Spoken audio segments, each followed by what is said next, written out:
এইবার সোনার হলো চরম সর্বনাশ।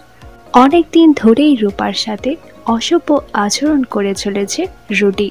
কিন্তু রুডি যখন অসভ্যতার চরম সীমায় পৌঁছে গেছে, তখন আর নিজেকে আটকে রাখতে পারেনি রূপা।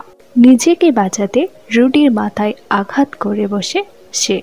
কিন্তু সেই আঘাত এতটাই জোরালো হয়, শেষমেশ অজ্ঞান হয়ে পড়ে রুডি। আর রূপা ভাবে মারা গিয়েছে সে। কিন্তু সেখানে চলে আসে দীপা। শেষ পর্যন্ত হয়তো রুডির মৃত্যুর দায়ভার কাঁধে নিয়ে নেবে দীপা। আপাতত খুনের দায়ে দীপাকে পুলিশ ধরে নিয়ে গেলেও আবার ফিরে আসবে রুডি। কিন্তু ইতিমধ্যেই সোনা ভাববে সর্বনাশ হয়ে গিয়েছে তার, কারণ মারা গিয়েছে তার স্বামী। এমনকি তার এই প্রেগন্যান্সিটা ছিল পুরোটাই মিথ্যে। অর্থাৎ সন্তান না হয়েও শেষমেশ সন্তান হারা হতে হবে তাকে। এমনকি স্বামী হারাও হতে চলেছে সে। শেষমেশ দিশেহারা হয়ে সোনা কি আচরণ করে সেটাই দেখার। অনুরাগের ছোঁয়ার নতুন মোড় নিয়ে আপনারা কারা কারা এক্সাইটেড তা নিচে কমেন্ট করে জানান।